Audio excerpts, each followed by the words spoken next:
What is up, everybody? Welcome back to another episode of Real Estate Served on the Rocks, sponsored by Living in Colorado, The Mile High Perspective on YouTube, Fathom Realty, and Keller Williams downtown.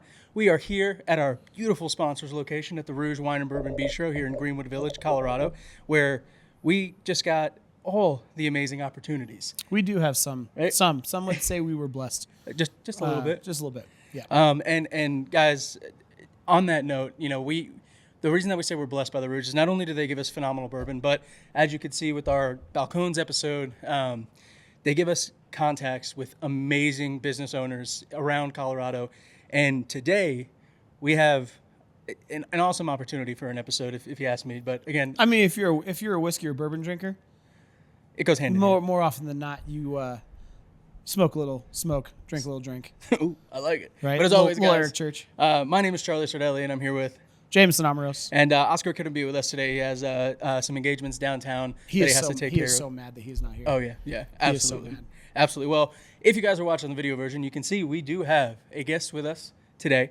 And today's guest, and Steve, Scott, see, I'm sorry, it's ADHD. Scott, can you go ahead and introduce yourself for me and tell the listeners where you're at, why you're here, what we're doing. All right. Well, I am Scott Braband. I'm with Trinity Cigar Company, mobile cigar lounge based here in Colorado. Do private rentals, business events. That's actually where I met you gentlemen. I did an event with Remy Cointreau here at the Rouge. Wonderful event. Actually, it was my first time being here. This is such a killer spot. Right? Dude, yeah, it's so killer. Awesome. I mean, awesome. I'm past that point of like the loud club, bar scene. I'm like, I walked in and I was like, sophistication, right? This is my vibe. Yes. I'm like a good bar. Yep. I'm like good selections. I can actually have a conversation without having to yell over the music or other people. I feel like I've been past that vibe for since I was 17. Oh, I know. It's like I went through the stage and had my fun, but now it's like I just want to have a few drinks and enjoy myself and relax. I'm like, the only thing that would make it better if there was indoor smoking. I know, right? And the thing, there's only 2 spots in Colorado. You might know this. There's a few. There's a couple spots that still allow it.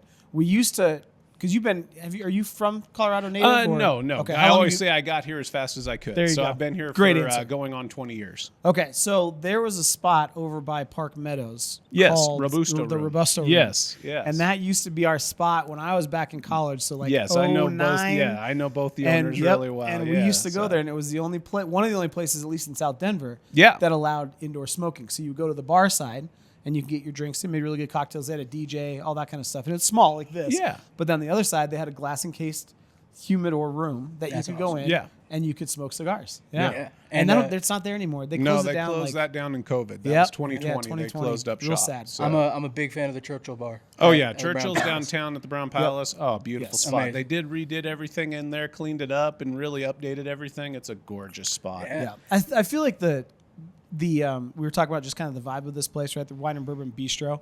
When you hear bistro, there's a certain connotation to it. Mm-hmm. But I also just feel from a sophistication standpoint, as much as bourbon has gotten to that sophistication point, right? Yeah. Like you're not just at a bar, we've got beautiful bottles and aftermarket deals and whatnot. Cigars are, to me anyway, I feel like they're starting to come around to a lot more people. Oh yeah. The whole market is opening up so much more. It's such a younger audience now that people are, learning and getting into it. It's no longer your grandfather's pastime. Right. Now it's people, I do a ton of weddings every year with the Mobile Cigar Lounge.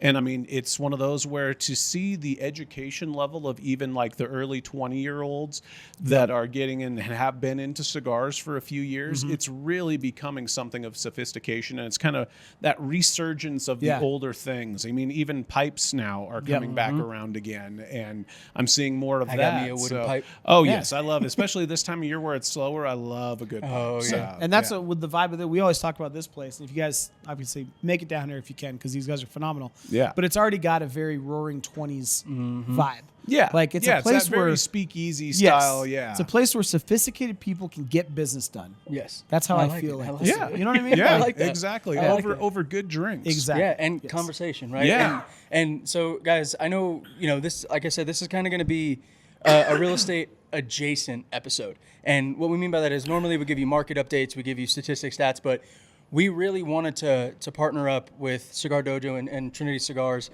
to give you an insight into how you can prepare like a smoking room or a cigar room in your home, because as was just said, it's becoming more popular, right? And if you don't do it right, it can cause a lot of issues. Yep. Oh yeah, so many. And this is a soapbox topic for me. I love it. I love it. I love it. Well, I think it's like we talked about off camera. We're seeing a resurgence of the man cave from a sophisticated. Like you go on Pinterest, I go on Pinterest, guilty, and I start looking up like whiskey tasting rooms in my house because I have my office. Yeah. But I want to make it like I don't just want shelves. Like I want somebody to walk in and have an experience. And I think that's with Scott being here, I think it's a cool opportunity for us to just talk through like what that looks like in your home or outside of your home or in a garage setting and how to do it right, pros and cons. I'm excited, man. Me too. I'm pumped. Me too. And so for this episode, as you guys all know, Chris Collins, the head chef here at the Rouge, he is a bourbon lover. He's been doing it for over 15 years. There's a reason. He might love it more than we do. Yeah. And that's saying something. I mean, the collection that he has is amazing, but we specifically What do you asked say, him, just as an aside? I was asking him today about George C. Stagg bourbon, right? So if you guys know what that is, it's very hard to find. And there's a liquor store that has it for $5.99, $600. And I go, have you guys been able to get that? And he goes, no, not yet. But do you guys want to see something that they don't have? And that's how we walk into this place. There's like, 40 bottles total, and I have every 2 day. of them. And he just walks in. Yeah, 42 Yeah. bottles in the Yeah. state of Colorado. And this man has 2 of them. So when we say we have access to things that most people don't have access to, like we're talking like top secret clearance access to things. Yeah, from don't the say bourbon it too world. You know what I'm loud. I saying? mean, seriously, this needs to stay. That's right. You know I what? mean, I'm like, hey, I want if you them- tell anybody, Yeah, I'll kill keep you. It, just Keep it you quiet. and 3 or 4 friends. keep That's it quiet. No more. Keep I love it. I love it. Well, the reason I bring it up is because I asked Chris, hey, we're talking cigars today. So what do you recommend for, if you're sitting around with a group of friends smoking cigars, and this is a testament to Chris again. So what bourbon do you recommend? He said, all of them. Facts. It's like, yeah, Love exactly. it. Love it. But we wanted to keep this a little bit more special because, again, it's a Colorado-based cigar company. And please, guys, check out Cigar Dojo's channel. They are phenomenal with the information that they give you. If you are a cigar lover, you will get every bit of information that you ever need about Or if cigars. you're not a cigar lover, but you're like, you know what? Maybe I kind of want to become one. Cigar yeah. Dojo. Yeah. Yep. I mean, it's the whole motto is never smoke alone. I love it. That's the whole deal. I love it. I love it. And on that note, too, never drink alone, right? Exactly. And on today's episode, what we're going to be drinking is a really special blend from Old Elk, and it's actually Old Elk Cigar Cut. And if you guys remember, we did a series last year with Old Elk when we were in the old studio at the Bourbon Club, and this is not one that they sent us. Right. We did. I didn't know this existed until today. So this is such a special bottle and blend. I'm actually going to go ahead and let you take it because I know you know. Oh man, you know something about it. Oh man, so this stuff is delicious. This, if I got to remember off the top of my head right, this is a 6-year aged product. They do a mix of sherry cask finish as well as port cask finish on it. Interesting. It is a delicious blend. I mean, notes of like stone fruit, vanilla, a little bit of like spiced honey. This is an excellent one. I don't say this lightly because I am not specifically a Colorado whiskey guy. Yeah. I am definitely that purist when it comes to my whiskeys. It's definitely, Kentucky first, everything else, far that down second the tier. list. Yeah. Right. So, but this is one of the few that coming a product. Now, I say it loosely because it is a combination. It isn't just a Colorado company. Right. So, but I still call it that because they've got their spot out here. So it is a Colorado whiskey in my opinion. And this is probably one of the best ones you can get. I just want to call it out. He said he's I don't know if I can pull this off the top of my head. Got everything right about it. Yeah, Everything I try. It's hard. What What is trust it? me. Under promise, over deliver. Yep. You darn right. That is the Right, motto. That literally is the just motto. got everything. I think right it's on it. interesting because so we've had 4 different Old Elks, right? We had the weeded, we had the barrel strength, we had the bourbon and the rye. Yep. Correct? Yep. Were the 4? Yep. So, and none of them were sherry or port cask at all. Yeah. So I'm assuming they do that because it's specifically built to pair with cigars. Yep. And you don't want to layer charcoal on charcoal and smoke on smoke, right? You want a Exactly. little bit You of a want different some flavor complexity, profile. You want those nuances. And you want to bring some sweetness to it Yeah. because especially with a lot of the smoke, because I mean, even like the Strike Force that I gave you, Yeah. gentlemen, that's our collaboration with Guy Fieri. That's one that is a big full-bodied smoke. Right. That's big notes of like salted caramel, nougat, a little bit of dark chocolate. I mean, it is a very big, rich, heavy smoke on that one, and it's delicious. But you get too dark, you get too heavy on, too oaky, too older age statement. It can be too much. Right. It can overwhelm your palate, and then it's just now you're fighting each other. Yeah. You want them to dance together. That's the whole point of a good cigar and a good whiskey is you want them to play. You want the sum to be, greater than And I love this because one thing that they talk about on the label, and it kind of goes hand in hand. When you think of cigars, you think Cuba, you think tropical, right? The reason that they did it with the rum cask and the sherry is all because they're trying to bring out those more tropical flavors in the bourbon. Yeah. So I mean, it's going to go so well with what we're doing today. But let's go ahead and get our noses in it. Get some. Here you go. Get some cheers. Yes. Cheers. Some notes going on for everybody. Thank you, sir. Awesome. All right, I'm gonna go ahead and get my nose in it. I'll tell you what. This is why. Like, I know we started this as we're all getting our noses in. We started this as a real estate podcast, obviously, right? And the goal was to, real estate can be difficult to talk about, so we wanted to take the edge off and drink bourbon. We enjoy bourbon, but the evolution, right? And I think this is why this is such a cool opportunity today. Is you talk about food pairings and wine pairings. Right, and there's a science, an art and a science that goes into it. But most people wouldn't, the layman or laywoman, wouldn't necessarily associate the nuances of the right cigar with the right bourbon, and in the how right those setting. in the right setting and how that plays off. It is. So the complexities that like Scott's talking about with the different flavor profiles of either a barrel for a bourbon or a cigar with a bourbon or a whiskey. It's just cool. I mean, you can get into the rabbit hole with these. Yeah. But I think that's what makes it so interesting. Yeah, you can go so deep into this and you can nerd out so hard on this. Well, I mean, we've done that on a few of our podcast episodes that we do on Wednesdays, our Flavor Odyssey podcast. Available where on YouTube. we will Look it up.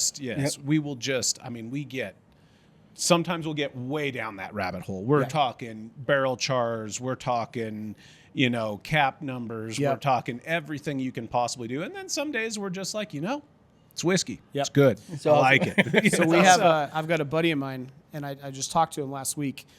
He's moving up to Toronto. Currently, he's in New York, but he is a master, basically a barrel selector for Old Forester and Heaven Hill. Oh, nice. So I told him the next time he's in Colorado that if he's here on a Wednesday, we're going to bring him on, and he was all about it. But he goes and he travels across the world to hand select barrels to age bourbon in. Hey, any bourbon whiskey companies that are listening, this is now our close to 80th different bourbon that we're trying, and any of us are open to that opportunity. Yes. If anybody knows anybody, hook us up with that. But that's what I'm saying. It's just awesome. We discovered this, Scott, and I'm excited. We got to bring you back for like a cigar episode. And do it like outdoors or something, or in your mobile deal. Let's do it. I can bring up the lounge. Because we figured this out. Like anytime you go to a wine tasting with a sommelier, and they kind of walk you through the different flavor profiles and what you should be totally different talking experience. It's a completely different experience when you have somebody that is knowledgeable and passionate about the education side of it versus. And we're pretty good. I was going to say, shout out last week's episode, the Balcones We're pretty episode. good, but we had Balcones come on, and I mean, just walking us through and how they walked us through the different line, it makes all the difference in the world. And if you guys get a chance to experience that, I'm telling you, it will change your mind completely. Same with cigars. If you guys get a chance, and we talked to Scott when you were here, that was probably a month and a half ago, right? For the party, 2 months ago, and Scott was able to walk, and you guys chatted for a while through the different cigar flavors and what he brings to the table. Menu. No, it's fantastic. It just gives it a completely different appreciation for something that a lot of people would take for granted if they've never experienced it. So, like I said, if you guys get a chance, Trinity Cigar Company, Cigar Dojo on YouTube, their channel. Check it out because the information is going to be phenomenal. It'll give you guys a brand new appreciation. And it's always the knowledge that you gain just adds to the experience. Regardless. Well, exactly. It gives you that base knowledge where you can take and you can run with it. Yep. I mean, where you're not. I mean, even like I know whiskey bars can be intimidating to walk into. Sure. I know same way with like cigar lounges. Yes. It's not something that you just want to walk in unarmed. You want to have a little bit of base knowledge when you walk in that you're like, okay, I know what Jack Daniels is, right? But what is Hirsch, Yep. you know, and it's Yeah. like, Yep. is that good? You Yeah. know, you want to have a little bit of knowledge behind Especially it. now, I mean, you go to a bar like, and you see the vodka selection. There's like 4 or 5 bottles. Yep. You go to a good bourbon bar. I mean, Chris has what, over 200 bottles Yeah. up there. Yeah. That's intimidating. And that it's even on the top of the on the top of the bar. Like, it's wild, but it's incredible. You know, we've said it already, but you think bourbon, you think cigars. You think cigars, you think bourbon, and that's why this combination, this cigar cut from Old Elk. I mean, I don't know. Have you guys gotten your nose in it at all? Oh, yeah. Well, I'll Oh, tell you yeah. right now, It's- my nose is useless. So I'm I know okay. mine's Okay. coming back. Mine's Yeah. coming back. It's- I'm a little bit on So the this back is end of 111 that, so. proof. So I and- can't. Okay. On that note, Yes. does it? To me, I get zero ethanol burn whatsoever. It's so that's but why I again, was I going to think say. it's part of it's because No. It's there, but there, but it's flavorful. Yeah, it's Yeah. it's It's not not like- empty. it's spiced. Yeah, it's Yeah. not one of those burns where you sniff it and you know your head retches back because it's going to where burn you. you're gonna bite you. Yeah, it's No, it's it's very it's there, spiced. but it plays into so well that rum and sherry. Yeah. Like Yeah. that Yeah. comes out so heavy. If I breathe it in and I keep my mouth open, I put on the top of my palate, I can Yep. start to get a little bit of that sherry. There's like a notes. subtle vanilla sweetness to it Yeah. as well. Yep. Oh man, I'm gonna go ahead and get the first sippings. Cheers. Yes. Cheers, gentlemen.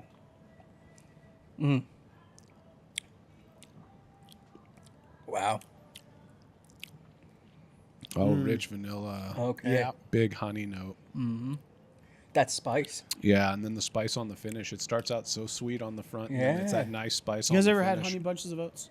Oh yeah. Yeah. It's very Yep. similar to that. Yeah. Yep. It's so I know the first sip you always get that burn, but it was almost as if like the burn started at the tip of my tongue and then rolled back. It wasn't in one spot. Yep. It didn't cover like the outside, but I will say, especially learning, on last week's episode, the oil content, that's Yes. what brings up the silkiness. Yeah.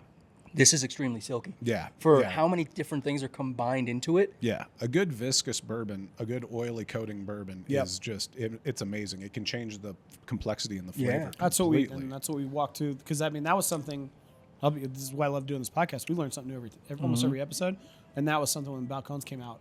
Yeah. Where he was talking about the viscosity of it and Yeah. how they play with it in their different bottles makes a huge difference. And that Yeah. second sip sits on the middle of your tongue with such a sweetness. And it is, maybe I ruined the experience a little bit knowing that it was more tropical, but I 100% get that.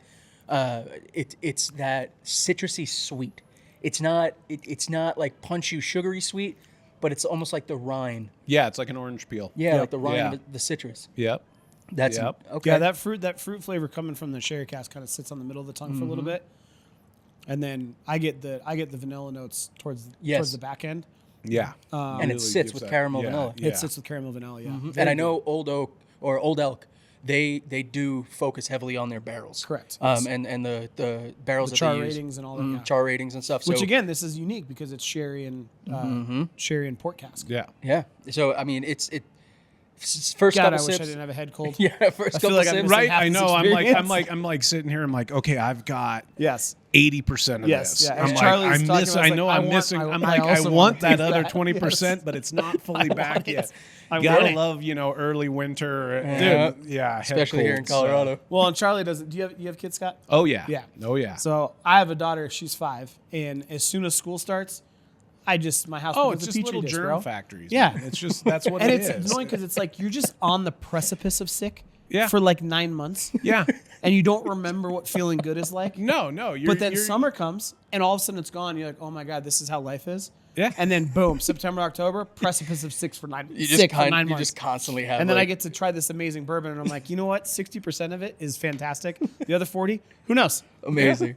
Well, guys, like we said, normally our episodes are real estate heavy, and we pound in on statistics and stuff. But And we'll be honest, part of the reason we want to do this today is because, let's not be transparent, there's not a lot of happy-go-lucky happening in the real estate market currently.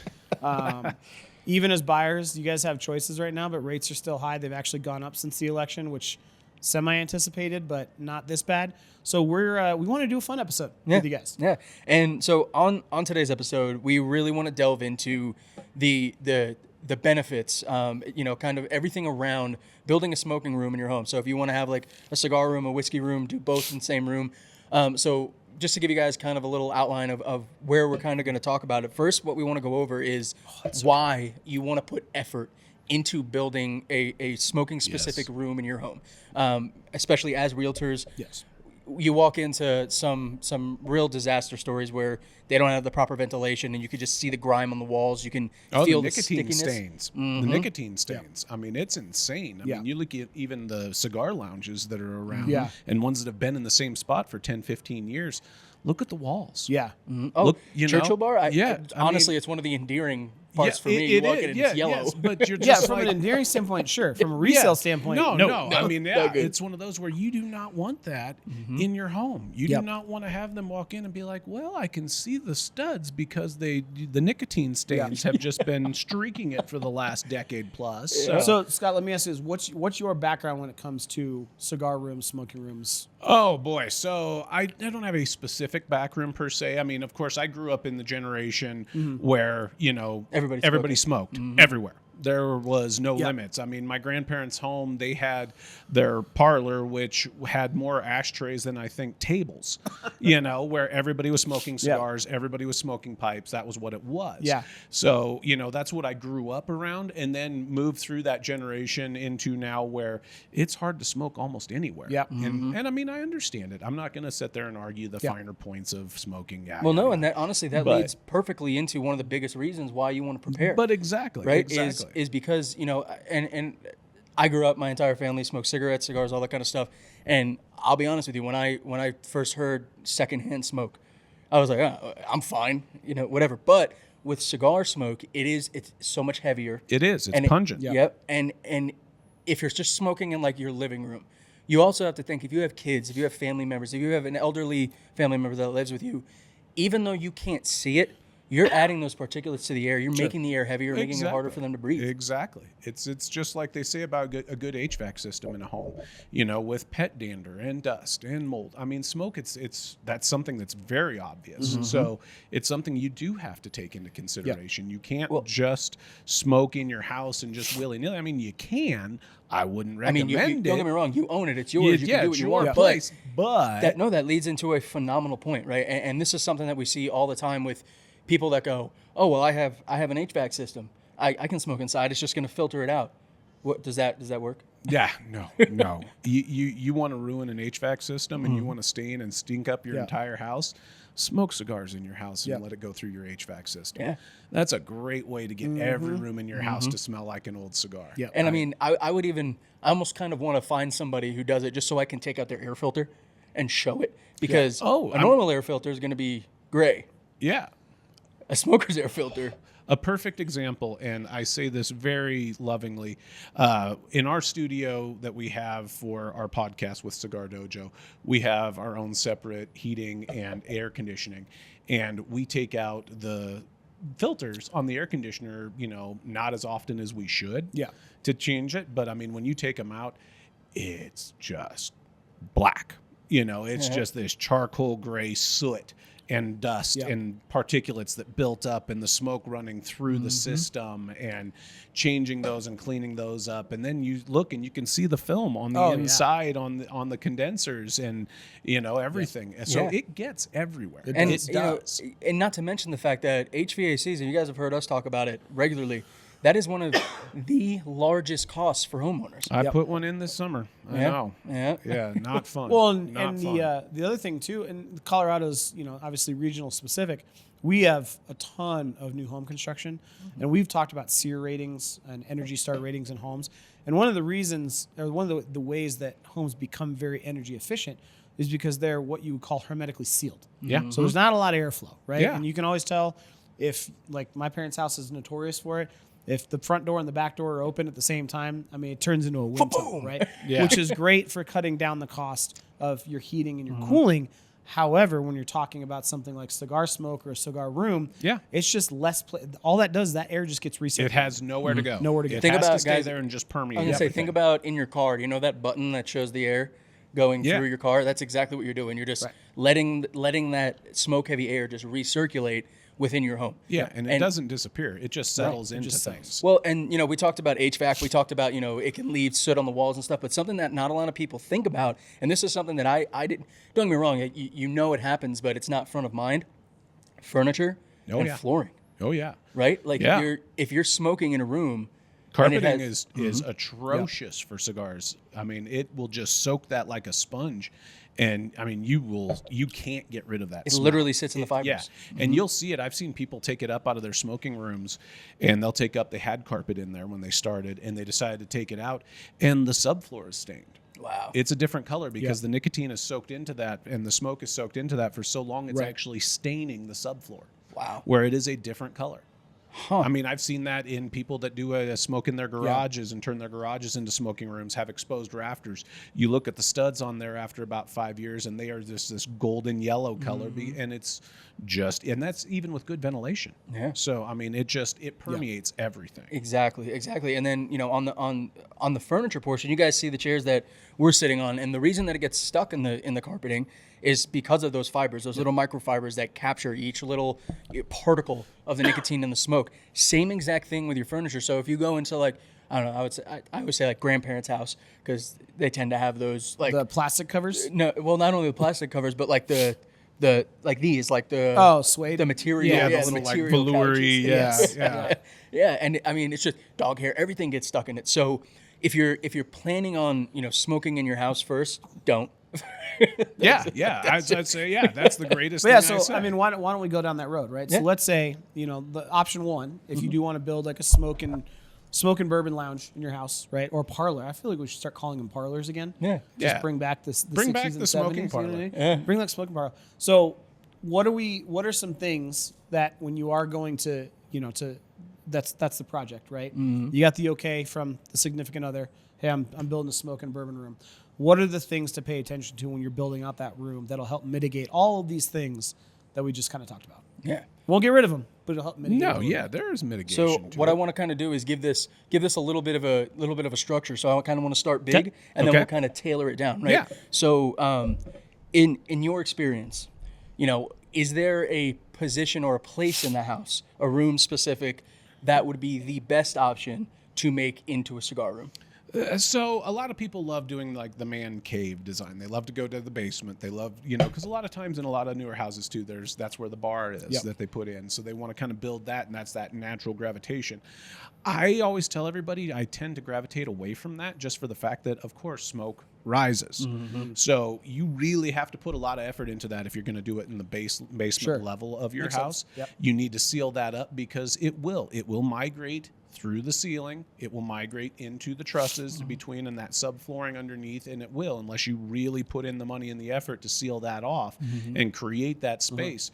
So for a lot of people, some of the best ones that I've seen that are the clearest and they have the most luck is actually they go like upstairs. Yeah. Okay. I've seen guys turn like spare bedrooms or things like that into their smoking area or remodel that, because I mean, let's face it, if you're doing it, you're not just going to like throw up a wall here and and call it your smoking room. If you want to do it and you really want to build it out, you're putting some money into it. You're really thinking about and investing some time and some effort to that. So you've got to choose more appropriately. And I mean, that's step one. Is I wouldn't put it in a basement personally, because that's just, I mean, you're just, Well, it rises. And then it also, I mean, a lot of, especially here in Colorado, we have, walkout basements are the thing. That's it. If you have a basement, it's a walkout, right? And so a lot of the time you don't think about the fact that if you're doing a basement, most of the times walkout basements cover almost the entire square footage of the home. That is a lot of surface area for you to be focused on making it seal-proof, type-proof, non-permeable. Yeah. Versus if you were to go into a room, an office space, that's a lot smaller. So that'll cut your costs down right there. Yeah. It's just optimizing that room. Yeah. For sure. Yeah, creating that space, And you got to know how big you want it to be. I mean, are you just going to have one or two of your buddies over sitting in a setting like this where it's that, or do you entertain? Yeah. I mean, and if you entertain, then you do have to think about that and what kind of space you need for that to be able to properly entertain. And also look at it honestly. Do you really want to entertain that much? Or at that point, do you want to, talk with a local tobacconist and cigar lounge and create a space there where people can go and you can create your event there? So let me ask, what about a garage? Oh boy, those are the popular ones. Yeah. Everybody seems to nowadays, especially with COVID, I see that so often where everybody's turning their garage into another usable space rather than their vehicles, where they can pull them in a storm if they need to. But other than that, they've got carpeting down, they've got couches, they've got TVs, which are fun. That's great.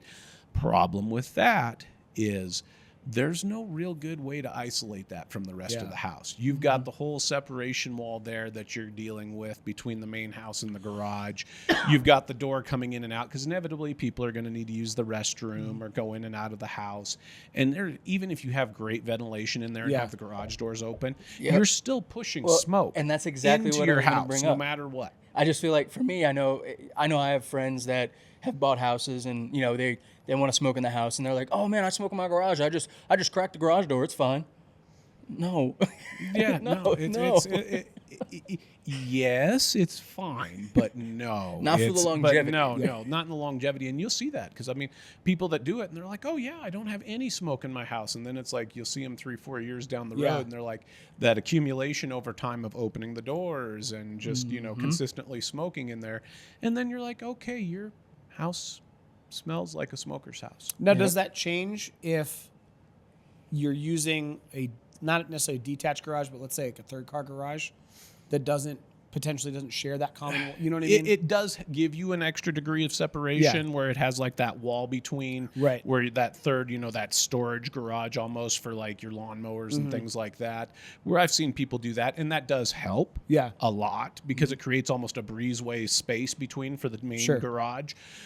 It's still one that I tell everybody, it was like, you still have to be careful though. Yeah. Because over time, it's a constant. Smoke gets Right. through, especially if you're not ventilating it very well, because then the smoke accumulates in that room, and then that gives it a bigger wall of smoke and a bigger waft as doors open and close, where you're pushing it into the main garage, and then over time the main garage starts to smell like cigars, and then that smell starts to Yep. work its way into the main Got it. house. And Well, no, I love so- it, and it's almost like we paid you for these transitions. It was amazing.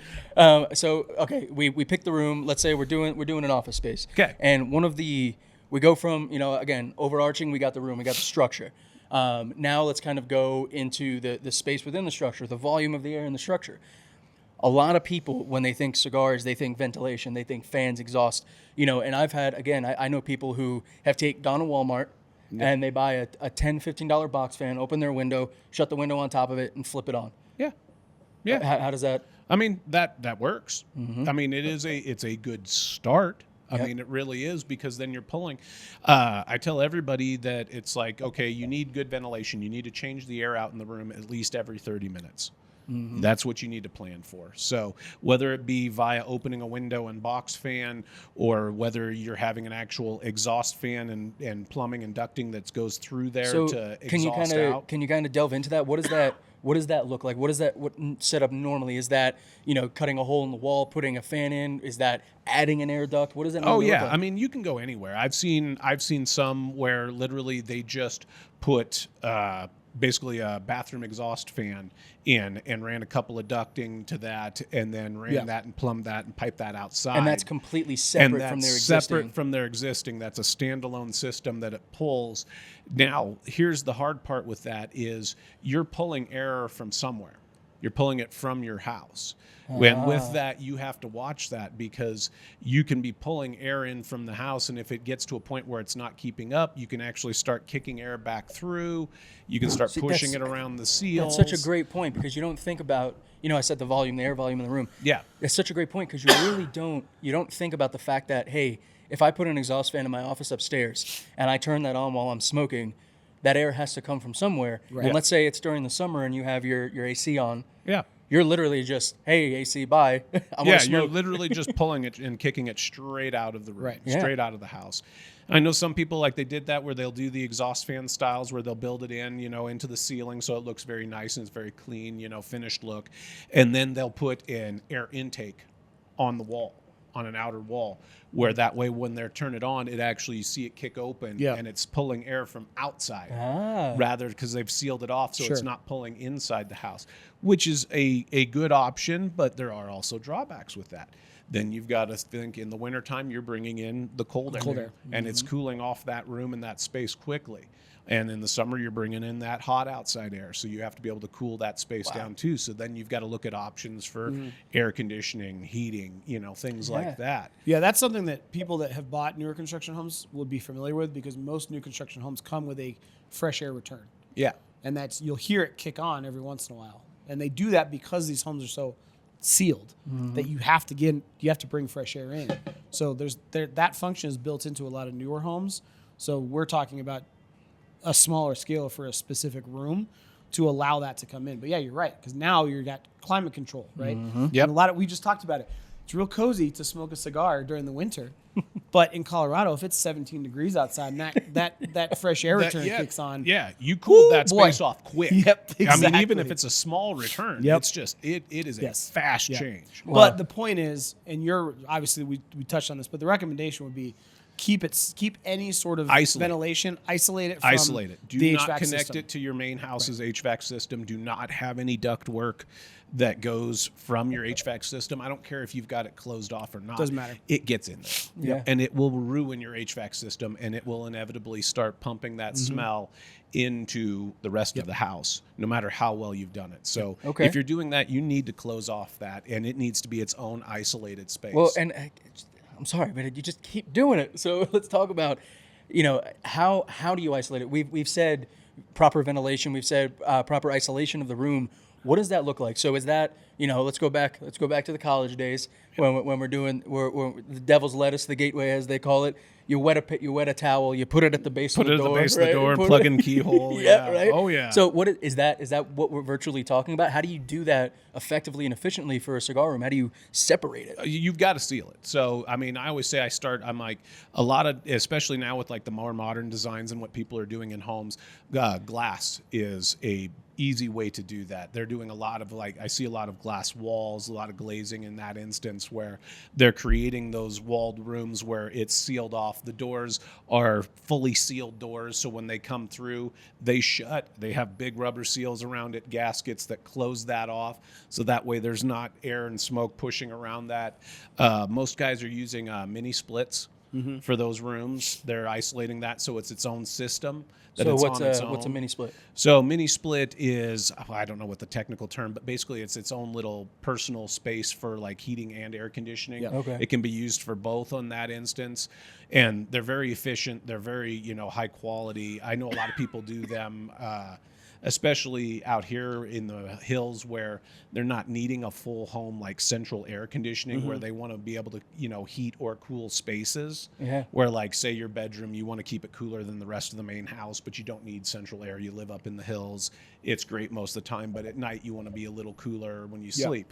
You can have those mini splits that run that room in that section. Okay. And they, can not only heat but cool as well, and they do a great job of that. Better than like a portable air conditioner or something like that, in my opinion. Okay. But a lot of guys do those, and they create their own isolated pocket. So even in a house where it's sealed, this is another extra sealed space where they've glass walled it. They've put in either like wood flooring. Some guys I know have done like poured concrete flooring where they've designed the concrete on that and done that, which is really nice too. But sealed the flooring, they pulled down the drywall, they put up extra ceiling around that, they redid that, they put in their own mini split system for that space so they can heat it and cool it with its own air intake, so that way you're not drawing from the house in any way, shape, or form. Because that is one thing I do see is some where it's like guys that'll do it and don't have the proper returns for that.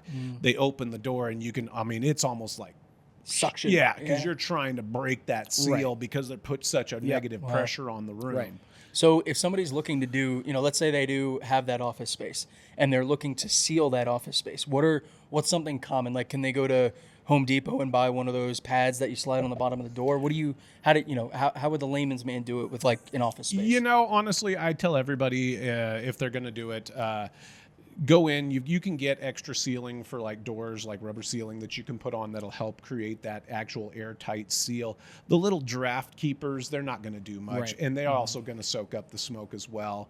I mean, it's better than nothing, but also understand that you're going to have to change that out after probably seasonally almost, because it's going to permeate with smoke no matter how good you have it.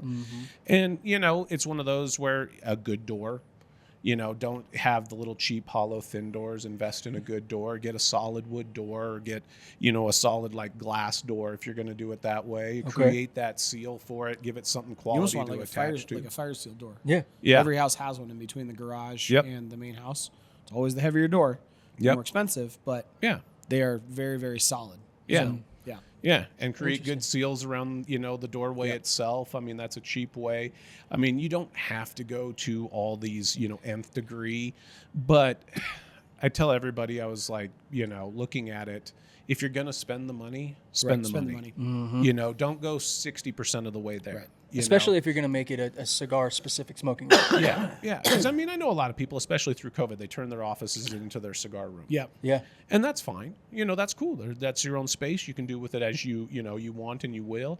But also, if you're going to do that, don't just, grab a box fan and throw it in the window and call it your cigar room. Exactly. Put a little time, put a little effort So into on that it. note, is there any places that you can recommend? Like, can people go to Home Depot? Can they find maybe something at Cigar Dojo that talks about certain exhaust fans or anything like that? We don't have a whole lot that we've done with that. I tell everybody, I was like, in speaking of exhaust and air and things like that, there's a few options out there. So you've got, the exhaust fans themselves that run through kind of like, the bathroom exhaust fans. I know people that do that. We use one in our studio is what we've fitted that with, so we can help draw air out and clear out the air for us. And it works very well for what we do. But it is also a standalone studio that isn't connected to anything else. So even though with that, it is still, you can see over the years, our refrigerator that we have in there is nice and yellow. And, it's one of those where I tell everybody, I was like, don't ever get that refrigerator wet. Yeah. Because it's just going to melt. Yeah. Because it's just been years of just smoke been caked on. And that's even with an exhaust fan the entire time we've done this. So I guess it's one of those where, put in a little effort, look into those like that, talk to people. There isn't a tried and true method, but I say not only do you need good ventilation, you need good air purification. Oh, perfect. Yes. Okay. Man, you're killing it. Yes, that's the next thing I was going to move on to is as we come down, we could talk about the exhaust, pushing the air out. We can talk about sealing the room off so the air stays in there, but you're sitting in there, and there is smoke, and you're pushing that exhaust out, but again, it's a rotation of that air. It's not just pulling all of it out. Right. It's circulating until it leaves. Yes. Yeah. So talking about like air purification, that is so important. Because it's simple. I mean, I went to the ARC thrift store up in Westminster, and I found like $120 air purifier for $15-20. Done. Put that in my bedroom. Cool. So is it that simple? Is it just something as you can buy a standalone air purifier? Oh, you can, and they make numerous different brands. Rabbit Air makes air purifiers. There's Blue Ox makes like more like commercial grade air purifiers. I see those in a lot of cigar lounges, things like that. So they've got a lot of different options. They've also got ones on like Amazon that you can buy that have the filtration. Like Dyson has has air purifiers. You can get those, and I tell everybody, that is not a remedy for good ventilation. Right. Yes. That is, I always tell everybody that no matter what your air purifier is, it's not going to be big enough. I mean, I know a good friend of mine has his own private cigar lounge in a detached 2-car garage that he completely converted and built out. Put this beautiful Blue Ox. I mean, this thing is, I think it's rated for like 5,000 square feet. Yeah. Okay. And I mean, this space is only like maybe 450 square feet. It doesn't keep up. Right. It doesn't. On high, running full blast. If we've got 4 or 5 guys in there smoking, and especially if we're smoking like Drew Estate brand cigars that really plume smoke, it's one of those where it doesn't keep up. So we still have to crack windows, and he's got fans that he's put in there. Now, I will say this, an air purifier after the fact does a great job of cleaning up. Right. It doesn't. Okay. It helps pull that remnant smoke out overnight. So, like, say you had a couple of guys over in your smoking, lounge. Yeah. You hung out for the evening, watched the game, everybody had fun, went home. Leave the air purifiers on through the night and let it run through the night. And by the morning, you'll walk in there, and if you've got a good air purifier or 1 or 2 in there, then your room doesn't stink like cigars. Okay. It pulls that out overnight, but it's not going to keep up with you.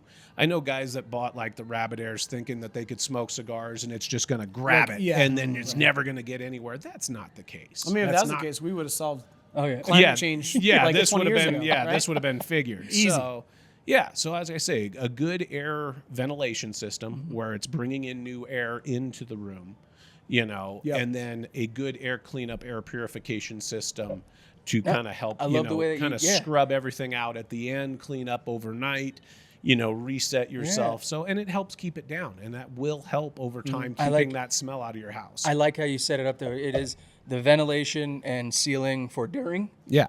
Air purification for after. Yep. Yeah. And it just that's awesome. I would love to.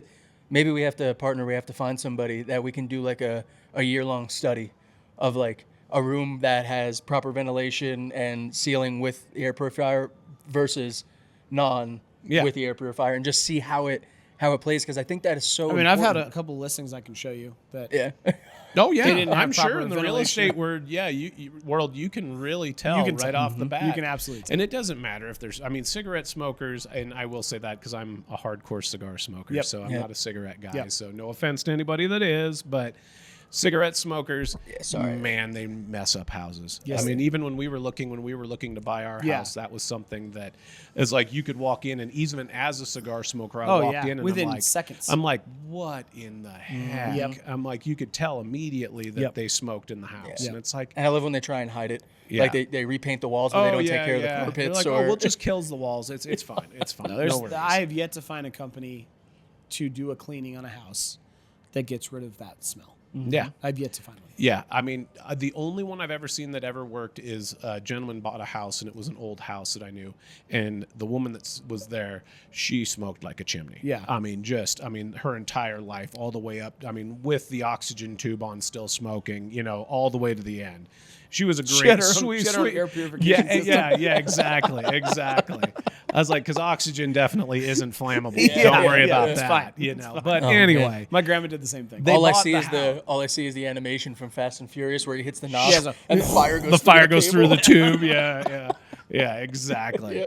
But so he bought the house, and they took it all the way down to stud. You have to. They took everything out, the ceiling. that's the only way to do everything, it. and that was the only way. They even took the flooring out Well, because the flooring itself, even underneath, was so stained because it was carpeted. Yeah. And the nicotine and the smoke from over the decades of smoking in there had just soaked in. So they took out the subflooring and they redid everything. Even drywall is porous. Oh yeah, drywall is notoriously bad, and that's what I said. It's like go into an old cigar lounge. Look at the walls. Okay. I'd love to get they've either painted those walls a brownish color, right, to hide or they've been painted a brownish color. I'd love to see like a side cut view of drywall that. In just house, like the see permeation layers, almost like a smoke line on a brisket. I was gonna say that, or like how you age trees. You just count the rings. Count the rings. You're like, all right, this house is 17 years old. Right. So that being said, then we've gone through what? We've gone through the room. Gone through the ventilation. I think the biggest thing that people don't realize, to me anyways, the finishings inside the room and how that affects it. Exactly. Right? And so that's where what I kind of want to talk about. You heard us touch on it at the beginning of the episode, but furniture. Yeah. Right. So what kind of furniture should somebody aim for when they're building out? And let's go ahead and tie the floor in to this as well. Okay. So I think furniture and finishings. Sure. Yeah, furniture and finishings. Yeah, finishings. Sure. Avoid anything cloth. Step one. You want leather chairs. You want, if you can't do that, do like the nice vinyl chairs. You want metal chairs, things like that are not going to absorb that smoke and absorb that smell over time. You have anything, yes, these are wonderful, comfortable chairs that we're sitting in today, and I love it. I would never have this in a smoking lounge because within a year, this thing is just going to reek. Right. And it's going to be, even if you're not smoking, you sit down, it's going to waft and you're going to smell it. Well, and I can only imagine too, like, over time, you'd put your arm down. It gets sticky, and it's gonna get real. Like you never see it in this some where you can feel it, and you even see that with just the natural oils in people's hands and on their bodies. Just naturally over time, it will do that. Cool. Now I'm you compound that. oily motherfucker, and I get yelled at all the time because my house is newer, right? So gray tones, white tones, and where I open doors, dude, if I don't use the handle, my wife gets pissed. It's just I go to my mom's house. My mom gets pissed. She goes, "You and your dad have the oiliest hands. Look at his handprints." I'm like, "That's awesome." It doesn't even. What do you mean? These are oily. I just washed my hands. I never have to use lotion, which is great. But the downside is, My handprints, like after a while, dude, they're everywhere. Exactly. So I'm it's just like an over oily years. motherfucker. That's See, you good. think You know what I'm saying? you think of that, and then you add cigar smoke Right. into that, and now you've got just gummy, Yes. sticky feeling armrests on chairs. You Yeah. know, So the leather makes sense to me, but is there and I don't know if there's a right answer to this, but is there a difference between genuine leather and synthetic as far as the absorption and porousness of it? so genuine leather will absorb more Okay. than what the synthetic leathers or the Okay. pleathers, Right. things like Yeah. that they have. They won't absorb as much because it is just a fake product that is a sealed product, so it doesn't absorb it as fast. Leather is a slow absorbing, so I mean it will take years to do that. And if you do a decent job of cleaning up, if you're Yeah. not a filthy individual and you're wiping your chairs down, fairly often, before guests come over, you're just going through and giving them a clean and a wipe down. That's going to help a ton. So that was gonna be my follow-up question, is because you can get, I use it on my cars all the time, like leather protectant. yeah. Right. And Yeah. that, I know it's got its own kind of scent and whatnot, but Well, and I feel like it yeah. would add that extra just protective layer to where the smoke and the Oh, tart I know doesn't. guys that have used just even the leather waterproofer. Okay. And There they'll we do go. that Wow. on their cigar Yeah. lounge furniture because it creates that Oh, that physical barrier. See, so Yep. that's That'll do that, Yeah. and it helps keep that out. So, Okay. Awesome. I mean, Makes that is something that you can do, and I don't know how well it works because I don't pay that close of attention. I would but assume it worked pretty I well, though. would Just think Yeah. in Yeah, general, if right. you just have to make sure you did the whole chair, you're not just doing the visible, Yeah. that you're turning the chair over and doing the underneath, and Right. Okay. otherwise you're still just it's still going to be But in even a spot. to that point, then the synthetic leather, it may not aesthetically be what you're looking for from a longevity standpoint, and being able to clean it and not hold that scent would Yeah. probably be a better way to go. Yeah. Same with something like a metal coffee table versus a nice oak wood coffee table. Yeah. Yeah. Something like- doing a something like more we got here. metal, more metal Or- or poly or something like or that. you could do going back, harken to our days at the Bourbon Lounge, Yeah. the dude that charged ridiculous amount for his The resin. stupid tables that looked horrible, but Horrible. he did oak and wood custom tables, but he had a resin on top of it that would seal it. So I would Yeah. assume that if you wanted that kind of and that'll seal old it, but world- over time it will yellow that Right. resin. See, the and that's- smoke will yellow that resin. Okay. You will see that, and you do see that in see some all like things to old- think about, guys. This Yeah. is not a one and done, which is why we have Scott on the show. Exactly. Yeah, Exactly. it's And- and there is a lot to think Yeah. of. And I mean, and you've got the furniture, but then you look at flooring. Mm-hmm. Step one: do not put any carpet or rugs in your cigar lounge. let's go ahead and pause for that for a second. I want to make sure I can get like big flashing lights on the Yeah. screen here. Yeah. Do not Yeah. put carpet in a Yes. smoking room. I mean, if you want to create just a sponge and an absorber for all that cigar smell, that's how you do it. Yeah. Because I there's mean, literally a sponge underneath we're carpet, we're guys. sitting on a beautiful area rug right here, and it's gorgeous. And I'm like, it would look great as an aesthetic in a cigar lounge. Don't do it. Yeah. Don't do it. That's something I was going to bring up. Is so many. No.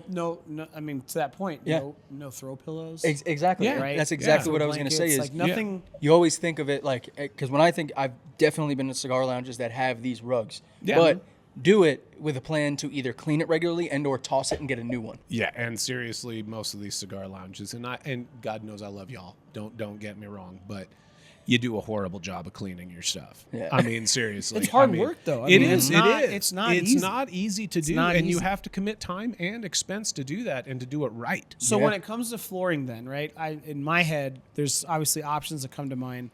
From a real estate standpoint, we've seen a lot of LVP, Yep. right, which is essentially or engineered hardwood. Yep. Either Vinyl. way, you're basically compressing planks, but it's still hardwood at the end of the day. We see tile, we see stone, we see marble. In your opinion, is there one that's better than the other when it comes to Naturally, for cleaning ease of and- cleaning, I tell everybody if you can afford it, put tile in. Okay. Okay. Put good big tile in. Like you tile's stone gonna be- tile? Yeah, or- good Okay. like marble tile, stone tile, things like that. Good non-porous tile. Okay. I know some of that stuff. They do some of that like engineered tile. right. That stuff is still porous. You want natural and you stone. want natural stone. You Okay. like I tell everybody is like if you can afford it and you're not like totally against the aesthetics of it, a good like marble tile Yep. is absolutely perfect. It's Okay. easy to clean because even the smoke and the time and the tread, you can literally just mop that most of Yes. the time and it does an easy job of cleaning up. All I see, all that pictures, and I smell it.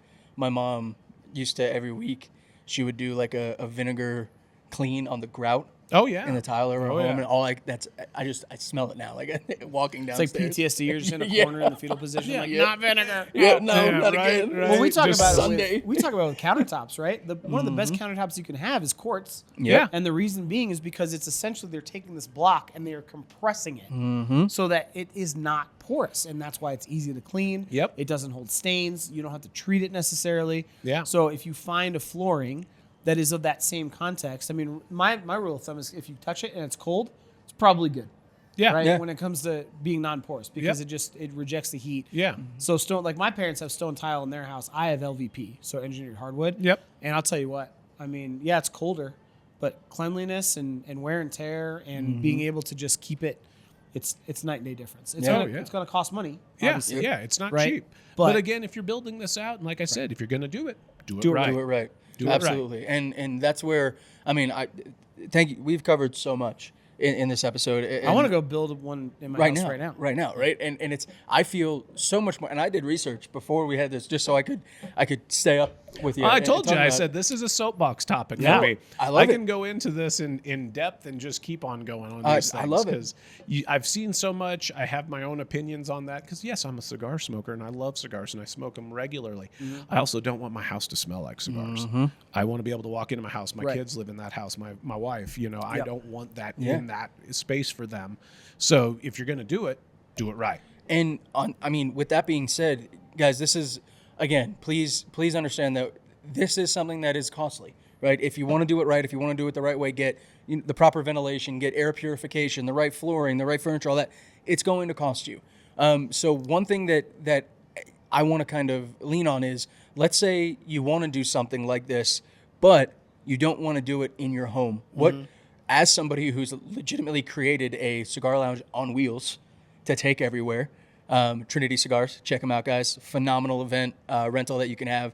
Pulls up phenomenal menu from personalized cigars, normal name brand cigars, and then he will be there to walk you through why. I mean, even at the event that we did, I've been smoking cigars since I was 18, but the way that you were able Again, to illegal. hey, it was before those times, but fine. it was if you it was such an experience to not only be able to go sit down and do it, but with you being able to talk me through and talk about the different flavors and stuff like that. So what are some options other than building in your home that cigar smokers can go through? Oh boy. So the easiest one I tell everybody, especially if you're a homeowner and you have a covered patio, is create your space outside. Even in the wintertime, because even like right now, I have my smoking lounge space in my home, but I also have a space out on my patio that I have closed off. I have I've actually put a wood stove out there on the patio for that space. So I have my television, I have that, it's all covered. I seal it off. I get that going. And it creates that space that you're still technically outside and there's Yeah. enough ventilation that it is just constantly changing out. So you're not doing that. I do have to be aware of the door. Going in and out, Sure. like that, because you can still get that drift So effect how do that'll you take how do through. you close a space like that off? Mine is easy enough the way my house is designed with the patio that quite literally I just took tarps Okay. on the one spot and I put them along the top and hung them down and tied them together. And then I have sunscreen walls, those retractable walls Yeah. that are on there that I can close off that patio for the sun in the summertime. So I close those up and then I put the tarp over top of it that creates almost a double wall barrier on that and just close that off. It's something very simple, but it works really well. It retains the heat for the wood stove so I can fire up the wood stove, and I can get the space nice and comfortable and warm so I'm not cold out there even in the wintertime, even in the coldest nights. And I can enjoy that space. I mean, I've seen people do as simply as putting a couple of patio heaters out on their covered patio and maybe putting up a little like windscreen or something like that to keep the wind off of them. So I was going to say, so so my parents, they have walkout basement, elevated patio. It's covered. Yeah. But what they did, and my mom's asthmatic, so she doesn't smoke. But if we could, they have what are called coolios, which you can get at Home Depot. They're about $130 a piece, and they span, I don't know, call it 36 inches by 60, and they're roll up, roll down.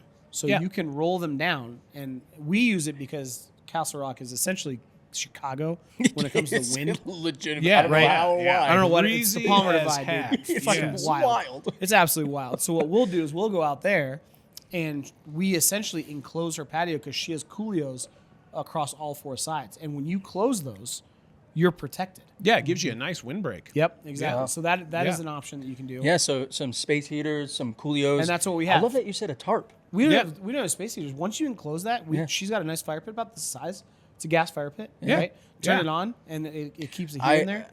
For Little me, outdoor speakers and hang out. I was gonna yeah. say there's nothing for me. Don't get me wrong, I love cigar lounges. Like I said, I love Oh, Churchill yeah. Bar is mine, and then I think it's called Las Palmas Cigars. Yeah, Yes. right yeah. next to the Yeah, Bar the- Las Palmas downtown. Yeah, Yep. Yeah. That's enough. If you guys are in Denver, check out the Churchill Bar Yeah. in Las Palmas. Churchill's an It's experience. Yeah, I love it. it's amazing.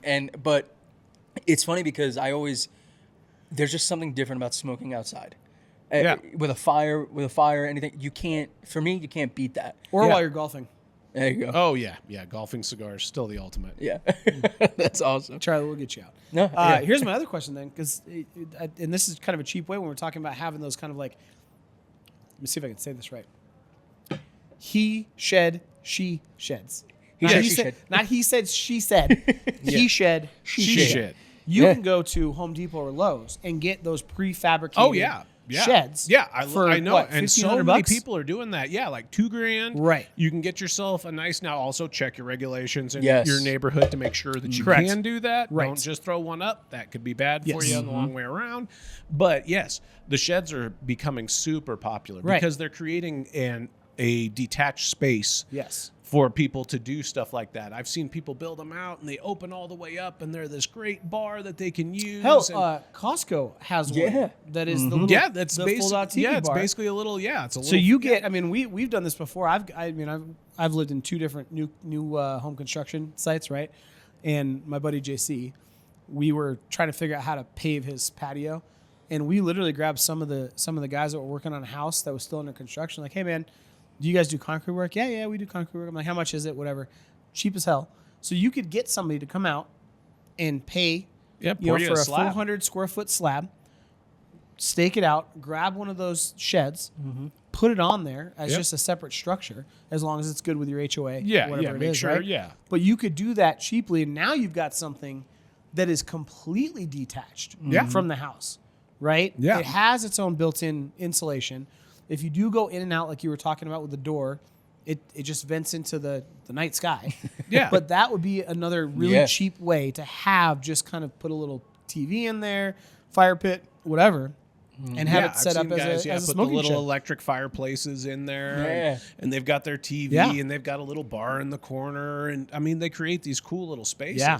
And think that's how it's I would almost do it. kind of it's almost kind of like an experience at that Yeah. point, Right. Because that's also what you want to provide. You don't want to just do this and just have this like generic. You're sitting in an office, and you're, literally, like- you're just in your office. I mean that's cool. My daughter's that's like, fine. Dad. Yeah, exactly. You want to have this experience when you have your friends come over, Yes. you have guests come over, you can open it up and you can kind of show them this Yep. space that you've done. And that's kind of cool when it's detached, because then they're like walking through the house and then you're like, you take them out back and then here's this, like, what are we doing? Like, what is this? And Yep. then it's like, oh, cool. This is awesome. And you could personalize it much more. you oh know, yeah. and Then you're open. that's definitely something that I did want to, and thank you for bringing that up, because that's definitely something that I did want to touch on too, is, as we talk about building a smoking room in your home, definitely check on your permits. Yep. Yes. And all of that before you do it, because, as much as it will ruin the resale value of your home to smoke in your home, it is such a headache from the real estate side. If you have something and you build something in your home that is not up to code, that is not, you will get dinged on it and you will have to spend to change it. So it's one of those things where it's do it right the first time. Don't just do it to do it and then deal with it later. Yeah, you want to spend the money, because at the end of the day, if I'm building a hermetically sealed smoker's lounge in my house, right? I mean, I would argue that spending $60,000 on something like that would save me $60,000 on the resale value of the house. Yeah. For Yeah. the most part. Yeah. Like, you're going to break even. Because if you don't, and let's say you only spend $8,000 on some, you just kind of jerry rig some stuff together, you're going to lose $60,000, $70,000 on the resale value of the house, right? Yeah. And I think there's a way to go about it, and Scott touched on it. Like, you do it right, spend the money, Yeah. Because at the end of the day, let's say it is a cigar lounge or whatnot, but then you go to sell the house and you can't tell that it's been a smoker's lounge, but it is a unique space in that home. When it comes to buyers looking at different houses, especially in newer communities, we're always realizing, all right, every new community's got 5 floor plans. And every floor plan is the exact same, minus the accent wall and this option here, this bigger kitchen island here. So in order to stand out, if you've got a unique room that was utilized in one sense as a smoker's lounge, and you spent the money to make sure that it was cleaned and purified and there was circulation, so on and so forth. But now you can market that as something separate. Yep. Now that actually adds value to the house if you do it right the first time. I can only imagine. You know what I'm saying? I know what my uncle, like I said, my uncle owns a cigar, or part owner of a cigar lounge in New Jersey, and I know for a fact that if he was the kind of person that he is very much, if I could buy it without building it, I'll do it. Right. And so if you do it properly, that could creating, because again, we talk about home sales all the time being so emotionally driven, right? Yes. And it's so hard because it's such a large purchase that's driven by emotion. But if you have somebody who loves cigars, that it's part of their personality, part of their lifestyle, and they're able to just come in and you could say, hey, here's all the proper permits, and just to show you that everything is sealed, everything is ventilated, it's purified, you can just move in and start smoking tomorrow. The value that would add to that certain buyer is unmatched. Oh, yeah. Yeah, you hit that right. I mean, it's like, you know how much money I would have paid? When I was looking at my house, if somebody would have showed me a house that had a properly done cigar room, Yep. holy crap. Yep. Well, I mean, seriously, just shut up and take my money. And on the flip side of that, if you go the shed route and you do something that's a separate structure, it gives you the flexibility where you don't have to put that kind of money in to make sure you can resell the house. You Exactly. can pick up and take the shed with you. Well, yeah. Include it in it's the like, exclusions. Or it's also one of those deals where it's like you leave the shed and they can use the shed for whatever the heck they want. Yeah. You know, that can just be a shed for them, or they can turn it into whatever they like as Yep. well. And you can do that cheaper. Yeah. For the most part, you can do that cheaper Exactly. than what you can do. That's where it's like when we started that, I was like, okay, so building a cigar lounge in your house, first step, don't. Yep. Don't. Which is fair, right? There's so many other options, Yes. Detached options that are so much better. I mean, I've seen guys go as simple as they'll buy the insulated ice shanties Oh, for their patios, for their Yeah. patios, and they'll put it up on their patio so that's big enough that 3 or 4 guys can sit in there, and they just run an extension cord Yep. and a little space heater out there, and it keeps it nice and warm, and they've got the little ventilation flaps on it, and that's where they smoke in the winter, That's awesome. and it works great for them, and they've created that space. I was like, the big thing is don't just smoke in your house. Yes. Yep. Don't just do that, because I mean, seriously, the amount of headache you're going to have Yes. and the ding on your real estate. Unless you're man. planning on dying in your home. Yeah, Yeah, to where yeah, it's and like, even well, then- where it's a rigid. Even It's then, gonna, you're going to leave it to the problem to your kids. True. yeah, kind of a dick move. Yeah. Be like, like, hi, sorry, so guys. I enjoyed my time. You enjoy dealing You with can this. figure this out. Yeah. Good luck. see you Good luck. No, I mean, what an episode. This is so informational, so good. And I know you said, this is your soapbox, but this is exactly why I wanted to bring you on and have this topic. And guys, I can't tell you, from when we met at the event, we started talking. I was like, I want to have you on, and You told me that night. Yeah. And that racked my brain because I'm sitting. I was like, how do we relate it? How can we do this? How can we do this? And I was driving one day and I was like, bing, literally picked up the phone and called you. Oh 2 yeah! minutes after. As soon as you told me, I was like, oh yeah, I can ramble on this forever. I mean, this is something I've seen it done so well, and I've seen it done so poorly, all in the same go. So it's Amazing. It's amazing. Well, and guys, see, that's the thing too, is we talk about it on the real estate side all the time, how important it is to have a specialist in that to help you. That's why realtors are realtors. It's where we help people buy and sell homes. But here's something that, and this is coming from the content creator kind of space, is, guys, we live in a time where information is so readily available, and you have access to experts that have been doing this for over a decade right here, that you can literally go on their channel, and if they don't already have something that you can just sit down and watch for an hour, guess what? You can send them a private message. You can send an email and contact them. And if you guys can't tell, he loves talking about it. yes, You know? I'm passionate. Let's put it that way. Right? And it's just so good now to you literally have a world of information in your pocket. Please utilize it because it can save you $60,000 at the end of the day, or it can give you an example. Like I never would have thought of. Let me just put a tarp up with a space heater, get some step, and now I have an outdoor smoking area, and it's so true. And so it's just I really want to pinpoint this, and this is why we're trying to highlight so many businesses, so many specialists in the area, is because it's available to you. So please utilize it, for sure. For sure. All right. So before, I know you're about to go into the One Rock takeaway, but before, I do want to give Scott an opportunity to talk about Trinity Cigar Yes. and the mobile cigar lounge. Ah. So just to recap, this gentleman runs a mobile cigar lounge. And when I say mobile cigar lounge, think like a pop-up book that folds into something just fucking awesome. It right? is legitimately So, incredible. I always call it my little cigar transformer. Yes. So, Scott, I just want you to kind of just talk through what it is. I mean, how much it costs, what it entails, how people can book you. I want you to just take a minute to just tell the world about this. I mean, this phenomenal thing that I didn't know existed until a month ago. And I just want to add to that because it's, like I said, I've been smoking for a while now, and I'm always looking for opportunities on how can I smoke during the winter? How can I make this more of a community-driven thing? And when I walked up, and he said, "Oh, we're gonna have a cigar." Chris said, "Oh, we're gonna have a cigar lounge here." I was like, "Oh, cool. It's gonna be a tent with some stuff." Because that's normally what you see, guys. When I tell you, it is a full everything that we talked about today. Literally everything we talked about. He pulls up, drops down the sides, pulls out full leather furniture, couches. Wherever you want it to be, couches with a TV that's playing sports. It blew my mind so much so that I called my uncle immediately. And I was like, have you ever seen anything like this? Do you have anybody that can invest in this? Because I'll do this tomorrow. Right. Like it blew my mind. So please give us the information on All right. So, well, thank you guys. I appreciate that. But yes, I am Trinity Cigar Company, Mobile Cigar Lounge. So basically the concept started out as I wanted to do a cigar bar was what I wanted to do. And I found out in Colorado that the dual license is almost impossible to get a hold of anymore. You almost have to buy somebody's license out to even be able to start something like that. And I looked and I wanted to pivot, and I was like, I want to be able to have a cigar, and I want to be able to have a drink, and I want to be able to sit down and enjoy myself.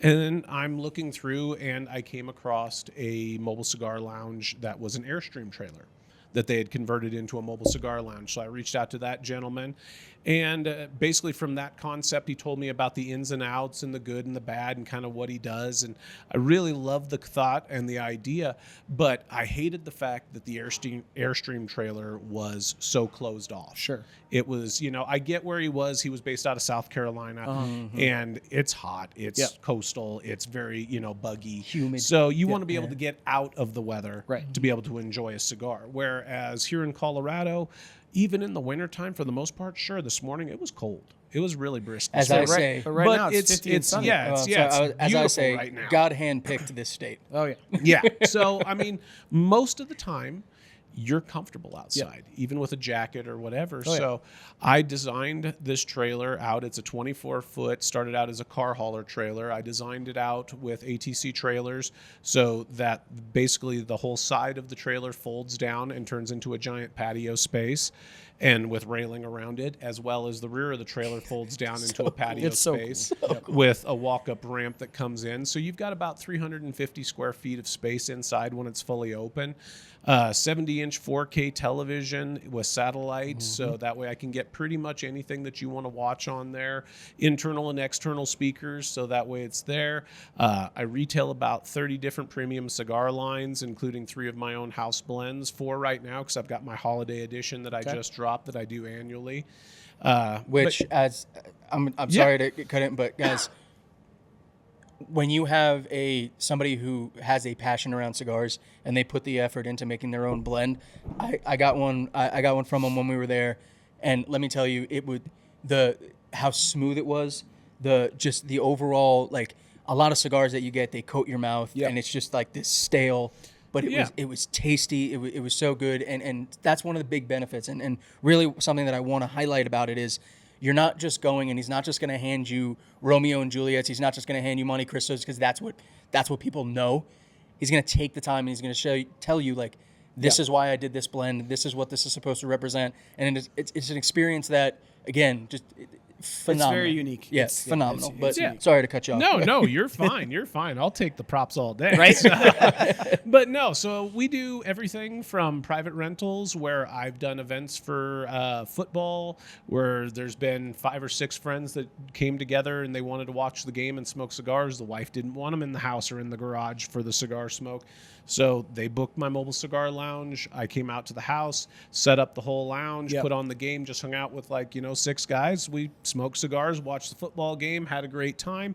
I've done everything up to giant Harley Davidson rallies and everything in between. You name it, weddings, golf outings, all the things. So I've done basically, all over, if you can so. fit the trailer, you'll be If there. I can fit the trailer in the space and it's allowed, because there are a few spots in Colorado that I am not allowed to set up. So please contact me if you're interested in booking to make sure that it is approved and okay in your Do you area. ever leave the state? I do not. I'm Okay. currently only licensed for the state of Colorado. We're looking at getting more federally licensed so I can travel throughout. But that is an extra set of hoops that I'm just not really ready to jump through yet. And- Well, and you get enough business here. Oh, yeah. But This keeps me the reason busy. I bring it up is because, again, it's when you have somebody who's passionate about it, it's not just about them. And when we were talking off camera earlier, you said that you're actually part of a collective. Yes, Cigar Mobile Lounge Association. Right. It all started through Facebook where a few of us got together and, it's like we wanted to be able to kind of pool our resources per se, our information more than anything because it is such a new and, kind of just getting tapped concept. Yeah. And it's very niche.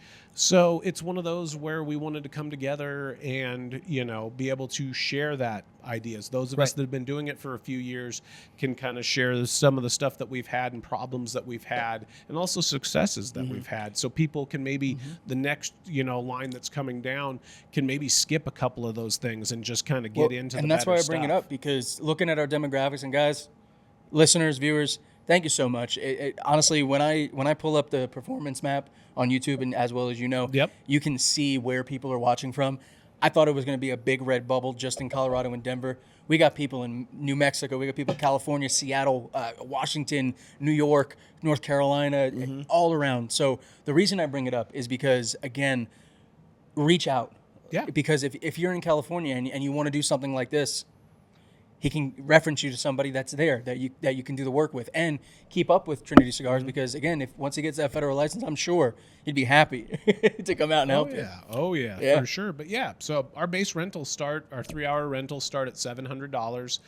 Cigars are a la carte on top of that, but we also do have packages where we can do cigars included. We have packages that we can do, custom banding for events. Okay. So we've done that for weddings, golf outings, things like that. A ton of distilleries out here in Colorado. We do that for that. We do a lot of cigar and whiskey pairing events. What is your so if somebody does come in, they rent it. As far as the price per cigar, what are you guys charging? I always say our average is about $10 per cigar. Okay. We range from about $6.75 to about $18 per cigar is about what our amazing. market is where I try to keep that. Well, and again, here's this, and the reason I'm asking is because if I go to, I don't know, let's just call it Davidson's Liquors, right? They have cigars. Or Bubbles over here in Castle Rock, where I'm from. I can go to the humidor and I can pick out a cigar for, $10, $12, whatever it is. And I would be relying on my own personal knowledge and experience. The reason I want to highlight this is because for that same price, you get somebody, number one, who is hand rolling their own cigars. Well, now I have to caveat. I don't roll my own cigars. Okay. I have them rolled. Got it. I leave But that to hand the real building the professionals. blend. But The yes, blends. The blends. yes. But you get the experience for that same amount that you would buy, you'd find at a liquor store, and you can talk to Scott. And he can walk you through all of the different, you know what I mean? And not Like, to it's just mention that, they're properly kept, and that's something that it's we just didn't. it's a I want to say I would say it's priceless, honestly. Like, it is a priceless experience if you can sit there and spend $10 on a cigar and have an aficionado come through and actually explain the blend and why and what it pairs with and get the experience on top of just smoking the cigar itself for the same price that you would get if you just picked out something at your local liquor store. Yep. Well, and the nice thing is anytime you come to one of my events or if you book me, then it gives you that base knowledge that we talked about. Right. That's so important. that people have when they go in. So that way, when they walk into a cigar lounge, they can say, you know what, I had, the Oliva V Melanio Maduro at Trinity Cigar Co.'s Mobile Cigar Lounge. I really love that cigar. What can you recommend that is similar to that? Exactly. And that's how you build. Gives you that foundation. That's how you, it gives you that foundation. So that way you walk in with a little bit of knowledge, so that way it's the same way with like a good whiskey lounge. Having a little bit of knowledge, it just helps open up that door. It elevates the experience to a degree that that you will not understand. Can't touch it until you actually do it for yourself. That's how I see it. Yeah, That's it's one of amazing. those where I tell everybody, I was like, Jim Beam is technically bourbon, but Right. you don't know that it's not bourbon until you've actually had really good bourbon. Yes. And then you're like, Yeah. I get it. that's Got the it. difference. I got get it. it. Yeah, I got it's it. that thing. It's that light bulb moment. All right. So as you guys know, at the end of every episode, what we like to do is something called a one rock takeaway. And our one rock takeaway is basically a concise summarization from each one of us about the topic of the episode. So basically, they can just kind of think about it as like a one punch for everything. So, do you want to take it? Do you want to start with it? You want to start? I with can start with it. All right, yeah, go for it. So the episode was, we kind of went through a couple different things, but the overarching theme was building that oasis for smokers. And my one rock takeaway is it's like a measure twice to cut once. If you're gonna do it right. If it's expensive, do it right, because it will affect not only the experience while you're actually living in the home, but then on top of that, the experience of when you're trying to sell the house. So if it comes off as, oh man, this is a lot of money, just remember the money in is going to equal the money you get out. So do it right the first time. I like it. All right, I'll take it. I'll leave the specialist for last. My one rock takeaway for today's episode is just, I said it earlier, but there are specialists in everything. And as somebody who loves bourbon, loves cigars, loves doing the video production, the podcast with the real estate, any question that you have, we are blessed that you can get access to somebody who has the information that you need and that you can trust with proof to get that information from.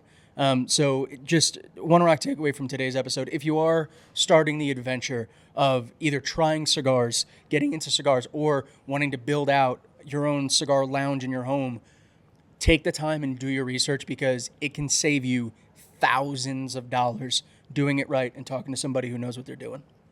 Yeah, I mean, you guys have pretty much nailed it on this end for everything that I had. I mean, the whole big takeaway for me from this is, I mean, you guys, you did. You nailed it. Don't phone it in. Put in the time. Put in the effort. If you love cigars and you're passionate about cigars and you're passionate about smoking like that, and you have the want and the desire to build these rooms or build this in your house, then you need to take and you need to put that passion and that desire into it, doing it correctly, because I mean, resale value of your house, enjoyable experience for you and your guests while you own it, and I mean, just damage to your home in general. I mean, if you do not do this correctly, you can damage your HVAC system, you can damage your walls, you can damage your flooring. I mean, you can make the entire house stink. Yep. And I mean, and stink in a way that you just can't get it out. So if you're passionate about it and you're passionate enough to build this, then you need to be passionate enough to do it correctly. And if it's something that's outside of your price range, then look for other options. I mean, outdoor spaces like that, creating an outdoor smoking space, creating that he shed, space, that's something that you can really do, and you can do for fairly reasonably in this day and age. Of course, like I said, check your regulations. Don't just do it, because that could cost you so much more in the long run. And so, not even just money, but headache, like yes, emotional. nobody wants to Emotional deal. turmoil. Nobody wants it to just deal makes it with less enjoyable. the city or the HOA, and nobody wants to deal with that. You want to smoke cigars and have a good drink. You don't want to deal with these people. That's the whole point of creating these oases. And I know we did a lot of cigar talking today, and I'm sitting here itching, like I want to have a cigar with the bourbon. But as you all know, we don't just talk real estate. We give you guys honest opinions about bourbons, and we review our bourbons. So let's move into the bourbon review for today's episode.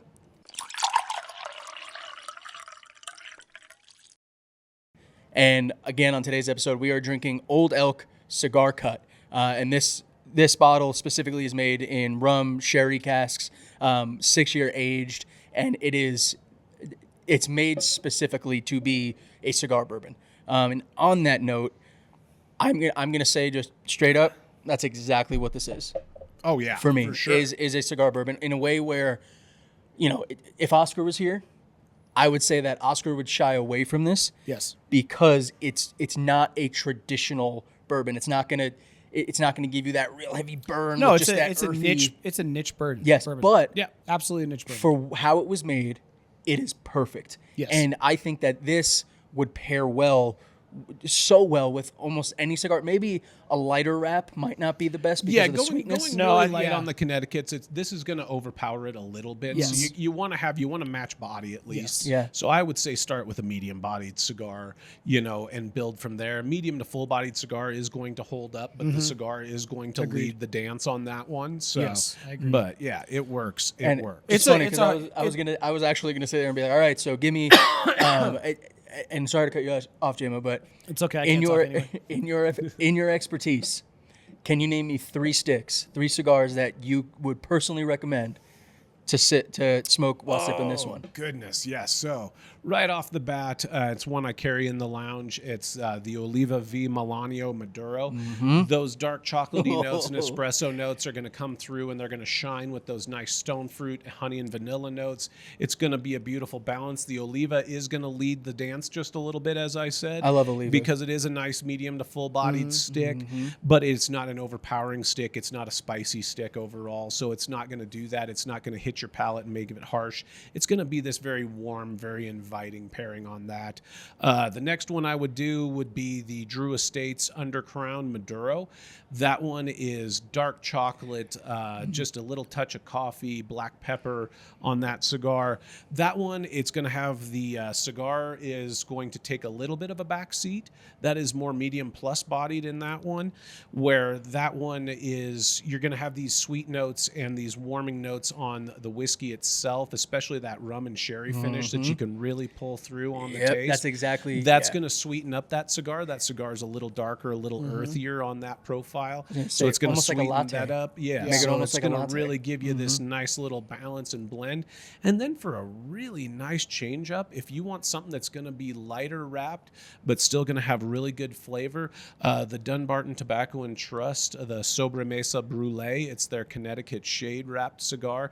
That one is going to give you these nice, sweet, nutty, grassy notes that are going to come through that are going to actually just really bring that sweetness It of would that contrast, whiskey to yeah. the forward. Yeah. It's going to be a Yes. very contrasting pairing, but it's still going to be in that medium plus body range, even for a Connecticut cigar. So it's going to give you that option and that change in experience where it's not just dark on dark, stone fruit on chocolate, Right. coffee on black pepper. It's going to bring out these lighter, sweeter notes as well. So if you guys can't tell, there's a reason why we brought him on the podcast today.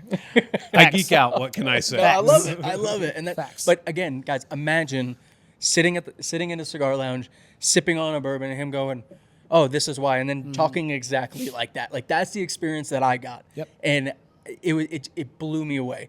And so how we normally do our bourbon review is we do what's called a rock rating. So we do it on a scale of 1 to 10, 1 being the best, 10 being the worst, because the more rocks you put in a bourbon, the more ice you put in a bourbon, usually the worse it is. So we have not had the unicorn yet. We have not gotten 1. I think 2 is the lowest that we've gotten. Now, again... No, we had a 1.5. What was the 1.5? It was it was a tie because there was the Elijah Craig Private Barrel Select. Okay. And Okay. then, Solid. well, dude, we were like at 2 just underneath on the Balcone Cataleja. Cataleja. Yeah, you're right. You're right. So it's just Like 1 is the 1.8. holy grail. Yeah, 1.8 Yeah. I think was Okay. the lowest that we got. Okay. Yeah, is a holy grail. Now, I will say that, and again, you can rate this. You are experienced. You can rate this on any scale that you want. But again, we tend to stay more leaning towards like if this was a traditional bourbon drinker drinking the bourbon, how would they rate it? And I'll go ahead and start with it. If you're sitting with a cigar, if you're sitting with great conversation, good people and a cigar, then this would get a phenomenally high rating for me. I would put it 2.5 because it would complement and pair so well with so many cigars. if you were to sit down and just drink this on its own, I do think that the rum and the sherry add too much of a sweetness to it. Not so much of an evolution overall. Like now that I'm sitting here, you know, as you guys all know, my glass stays open. I do one pour. The sweetness with this as it opens comes way too heavy, way too pushed through for me, just for a standard bourbon. So I think I'm going to sit at about a 4.2 on this one. Don't get me wrong, I love the proof, I love the burn. But again, as somebody who has a sweeter palate with bourbon, I think that this is too sweet, and I almost have it almost feels like a sugar film in my mouth from it. Yep. So I think I'm going to sit right around a 4.2. All right. Who wants to take it? I mean, I'll take it. It's hard because I feel like you can't rate this not as a pairing with a cigar. Yeah. I don't think it's fair. I guess. Well, right? but the reason I say I don't think it's fair is because, so me personally, I have not seen this on the shelf at any liquor store I've gone bourbon hunting at ever. Okay. But I think that's on purpose because it's not a mainstream, hey, let's put this on the shelf and see if people like it. Because number one, the normal person's going to say cigar cut. I don't like cigars. I'm not going to buy it. Okay. First off, right? It's a very niche bourbon. I agree with you. I think if I'm sitting there smoking a really good cigar, any of the three that Scott just generously described to us, I'm probably at about a 2.5 also. Mm-hmm. But I don't want to rate it outside of that, only because like nobody listening is going to go find this bourbon for the most part. You know what I'm saying? Okay. Give it to Like you. it's just I'll give hard it to you. because I've been to thousands of liquor stores. I've never once seen outside of their distillery Old Elk Cigar Cut. So it'd be hard for me to say, oh, it's a 4.5. So if you guys see it, is it worth the money? No, I don't think you should drink this without pairing it with a cigar. I like that.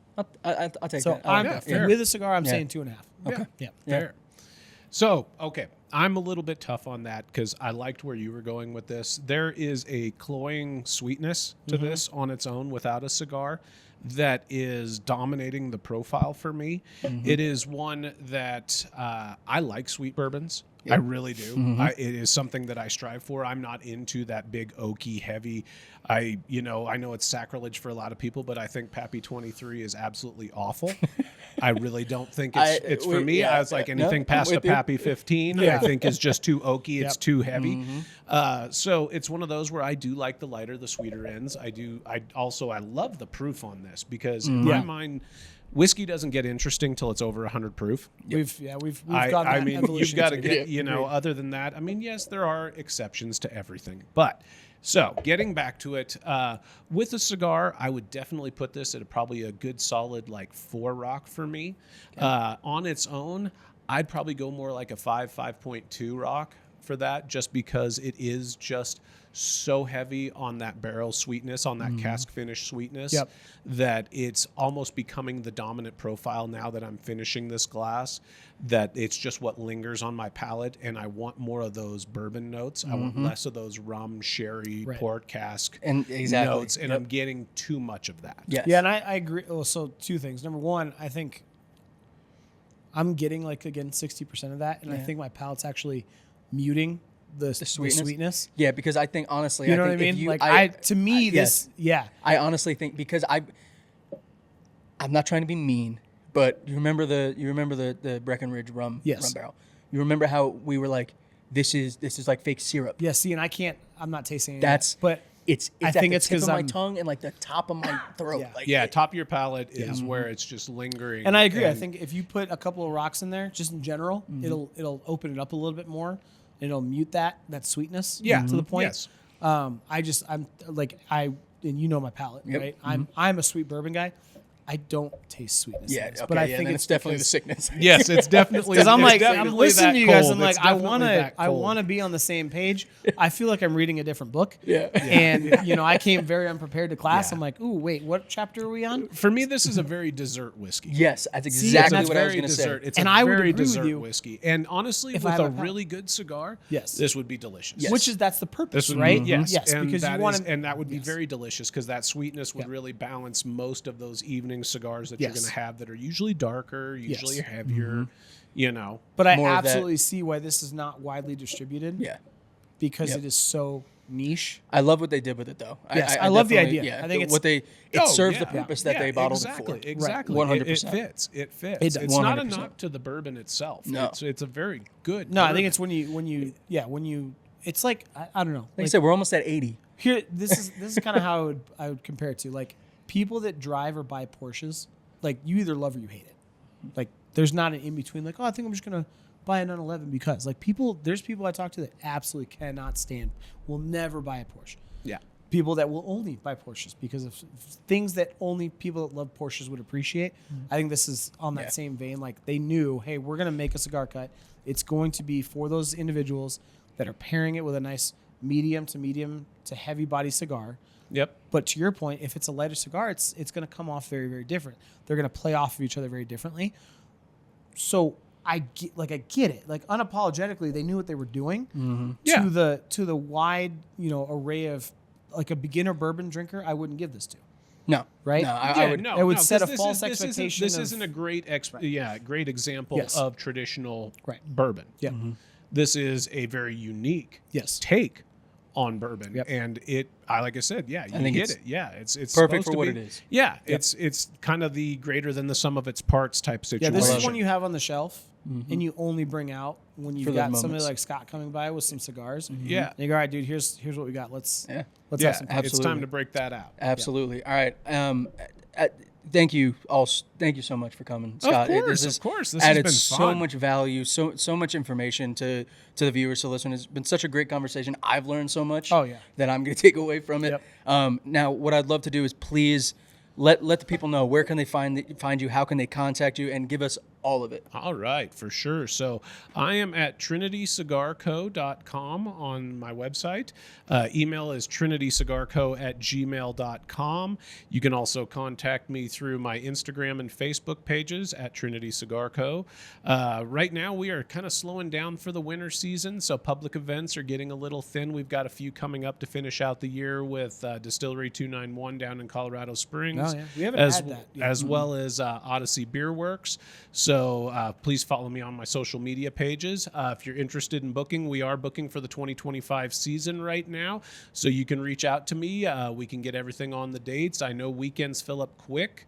So if there's something you're interested in booking, whether that be private, business, wedding, however, please reach out. Let's get you on the books, get you taken care of. So that way you guys can have a lot of fun and enjoy some great cigars with me.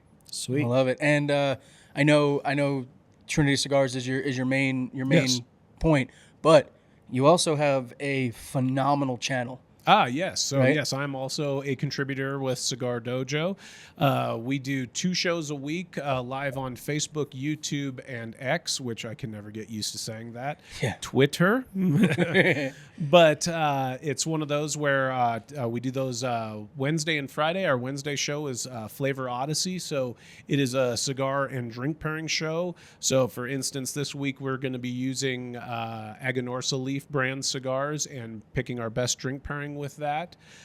We've done shows with numerous people throughout the industry. We do things like that. We also do some fun wild card pairing shows where we do like Halloween drink specials and cigar drink specials, things like that. And then our Friday night show is our Smoke Night Live, which is Friday evening, 7 p.m. Mountain Standard Time. So that one is industry talk. We do everything from celebrities in the industry on people. We've had the Bourbon Junkies on the show before doing bourbon pairing with cigars for that show. We also get silly some nights. We do different bracket challenges where we do the picks for the best chocolate bar. We've done Love it. I love breakfast it. cereals, things like that. So we have a lot of fun with that. So check us out, cigardojo.com, as well as on Spotify at Cigar Dojo. Sweet. We also have our own platform for basically it's kind of like Facebook meets Untapped for cigars. It's called dojoverse.com. That's where everybody meets up. You can check into your favorite cigars, rate them, thumbs up, thumbs down. Tons of communities. There's whiskey communities, tequila communities, different cigar brand communities, military service communities. We all have them, different different groups Yeah. that get together. I'll be getting so in on it's that. a little bit of everything. That's awesome. So And as always, guys, we do with all of our guests on the show, please check the description. We will have all of their handles there. We will have all of their links, website, all of that, contact information. So check the description. You'll be able to find out, book with Trinity Cigars to have them come out to your event, whether that's sitting in your driveway with a bunch of your friends watching a game or supplying a wedding venue with a phenomenal experience for your guests. He can be there to help you, and you can find all that information in the description. But you can find us at our own individual social media pages. You can find me for video production at beatthejeansproductions.com or Beat the Jeans Productions. Also, that lifting agent around the real estate. Going to kind of blend the two here soon, so just keep an eye out for that. You keep saying that. I'm waiting I'm for working on it. I'm working waiting on for it. I'm waiting for Oscar, you can find him at oscartherealtor.com or Oscar the Realtor, Oscar Ibarra on Facebook. Jameson? The Colorado Real Estate Guy, otherwise Jameson Amros on Facebook, but the Colorado Real Estate Guy on everything else. Awesome. And if you guys want to get in touch with us, if you can't find the contact information or if you want us to help you get in touch with vendors like Scott and other HVAC techs, other specialists that we've had on the show, please feel free to reach out to us. You can always send us an email 24/7, RESOTR at themilehighperspective.com, or shoot us a text or give us a phone call. 720-584-3361. And we are going to take next week off just for the holidays, for Thanksgiving, because we all got families and we want to relax a little bit. We love having you guys and being here with you, but we want to take a little bit of relax time. We've been doing some amazing work over the last couple months with all the guests and stuff. So thank you as always for the support. Yep. Scott, thank you for coming out and giving us your expertise. Always a pleasure. I hope I can get some credibility in the space and maybe attend one of your shoots on the channel someday. But on that note, guys, cheers. Thank you so much for watching. We'll catch you all later. Cheers, guys. Cheers.